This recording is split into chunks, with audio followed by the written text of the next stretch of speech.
So una, may duda tayo na politically motivated. Ikalawa, whole of government ang nagamit dito na talaga naman comprehensive itong planong ito. At ikatlo, ang mga posibleng managutan ng criminal and administrative charges. At iminumungkahi namin na imbestigahan ng Office of the Ombudsman ang mga sumusunod. Una, si DOJ Secretary Remulla Boying maaring managot sa violation of RA 3019, Anti-Graft and Corrupt Practices for sanctioning an invalid administrative arrest against the former president in contravention of the ruling of the Supreme Court in the 2023 case of Immigration versus Juan Wenle. Maliwanag na napakadaming kondisyon, kwalifikasyon at requirement na isinaad ng ating Korte Suprema doon. Ikalawa, usurpation ng DOJ ng judicial functions. Kahit hindi sila korte, naghahatol sila na halos sila ang naging husgado. Ikatlo, grave misconduct and conduct prejudicial to the best interest of public service. Ikalawa, baka managot din si General Romel Francisco D. Marbil, ang Chief PNP, sa arbitrary detention, Article 124 ng Revised Penal Code. Violation of RA 3019, Anti-Graft and Corrupt Practices for inducing or persuading General Torre to perform an act in violation of laws, rules, and regulations or an offense in connection with the official duties of the latter. Grave misconduct and conduct prejudicial to the best interest of public service. Andito rin sa mga nakalista at ayon din sa payo ni dating Supreme Court Justice na nagpayo sa atin na malahil si SILG Secretary John Vic Remulla ay maakusahan din ng arbitrary detention katulad nung iba. Violation of 319 for inducing General Torre and Marbil to perform an act in violation of the Constitution and our laws. Ikatlo, grave misconduct and conduct prejudicial to the best interest of public service. Ang ikaapat na maaring patawan din ng kaso ay si General Nicolas Torre III. Maaring managot sa arbitrary detention. 2 counts of arbitrary detention, not only against the former president, but also against former Executive Secretary Medialdea. Ikalawa, violation of RA 7439 for not allowing the former president to be visited by VP Sara, both his daughter and his named counsel, and for forcing the former president's lawyers to leave him. Also, the violation of 3019 for allowing himself to be induced or persuaded by General Marbil or SILG Remulla to perform an act in violation of law, rules, and regulations in connection with his official functions.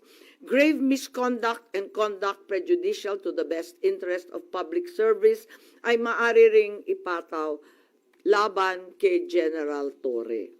Ikalima, Ambassador Marcos V. Lacanilao. Maaring managot sa usurpation of official functions, Article 177 of the Revised Penal Code, pagsisinungaling sa ibang kaso at perjury sa ilalim ng Article 183 of the Revised Penal Code, false testimony in other cases, and perjury in solemn affirmation under Article 183 of the Revised Penal Code, at conduct prejudicial to the best interest of the service. So ito ang further findings namin. Hindi ko masara yung investigasyon kasi marami pa ring mga issue katulad ng sinong tumulong sa ICC, yung tungkol sa eroplano na nanatiling bukas at masalimuot. So nais kong ipakita ang isang video na nagawa na ganito rin ang pahayag. Simulan po natin ang video na maaring mapanood ng ating mga kaibigan.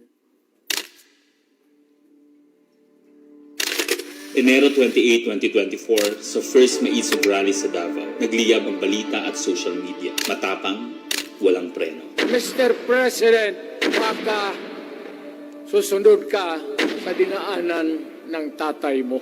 Diyan ako takot. Ayaw ko mangyari sa iyo yan.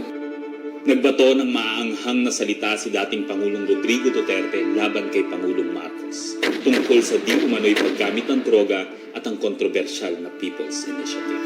Sino man magsabi na walang paki ang Senado sa usaping ito, isa lang ang masasabi ko, walang gamot sa kakapalan ng mukha mo. Sa Senado, sa kapareho at sumunod pang mga buwan, si Senator Amy ang nanuna.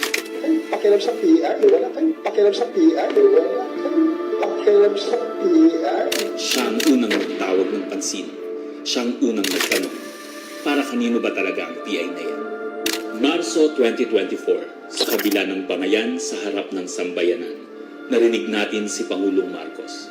Matatag, matapang. The International Criminal Court has no jurisdiction over the Philippines as we remain to have a working judicial system and law enforcement mechanisms.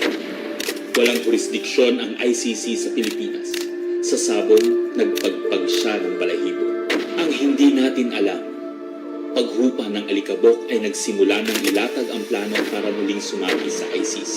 Kaya pagtungtong ng Mayo, tahimik ngunit mabilis ang galaw. Isinumite ng DOJ ang legal brief para sa posibleng pag-aresto kay FPRRD. Isang pagpataksil na walang nakapansin. Hunyo, pumutok ang balita. Nagbitaw si VP Sara bilang DepEd Secretary. Tendered my resignation as the Secretary of Education effective July 19, 2024. Isang babae ng tapang ngunit walang nagawa dahil sa likod ng tama. Agosto, isinagawa ang unang Quadcom hearing laban kay FPRRD habang inuusig ng COA ang confidential funds ni VP.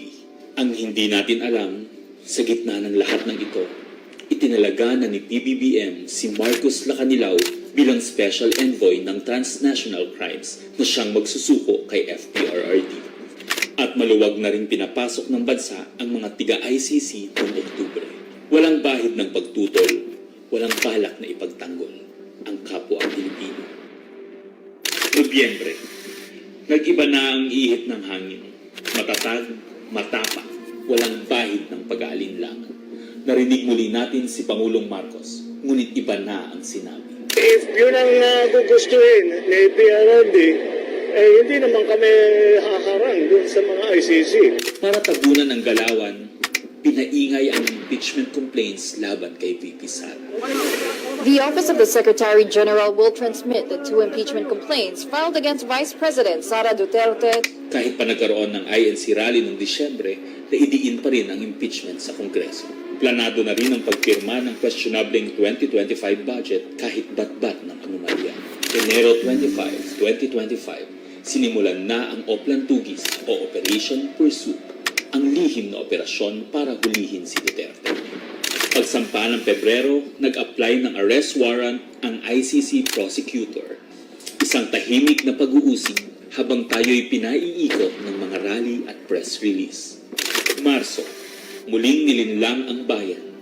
Humingi daw ng 60-day extension ang DOJ para sa EJK report noong Marso 6. Pero ang totoo, nakabinbin na ang arrest warrant mula sa ICC chamber Marso 7 hanggang 10. Ang hindi natin alam, Marso 11, 2025, sa kanyang pagbalik sa Pilipinas, hindi pa man bumababa ng eroplano si FPRRD, isinagawa na ang pag-aresto. Maingay ang paligid, magulo, pero ang dating Pangulo ay nanatiling kalmado.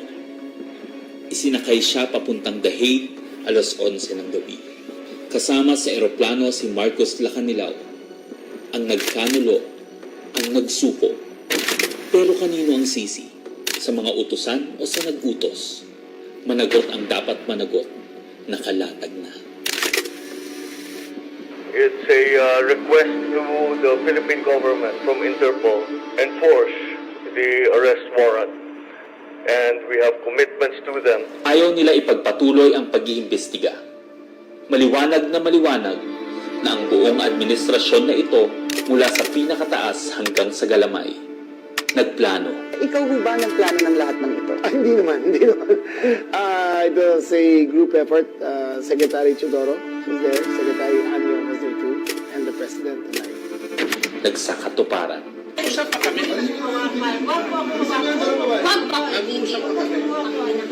Kayo mga Nagkagulo. Tayong magawa, wala tayong magawa dahil mismo ang gobyerno. Nagtakpanan. Mamili ka. Kapag warrantless arrest, edi may period. Kapag may warrant, walang period. I'm being cautioned by the DOJ, ma'am, that it may be sub judice already to discuss that because of the habeas corpus pending in the Supreme Court. Ngunit lumabas ang buong katotohanan. Ganito pala ang bagong Pilipinas. Hindi man lang natin alam. Tahimik ang pagtataksil. There was no red notice and what was issued was merely a diffusion. Tahimik ang pagwasak. Paliwanag mong maigi, representative ka ba ng Pilipinas or representative ng Interpol? Pipili ka lang. Represent ko po ang Interpol NCB Manila. So mali itong papel na to. Harapan ang pagtalikod.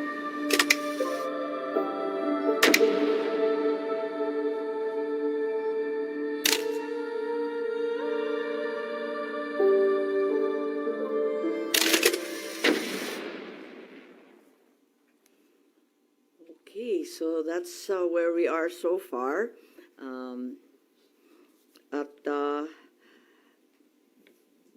Mahirap hindian ang sinasabi sa videong yan na may isang malawakang plano na may kinalaman sa politika at sa 2028.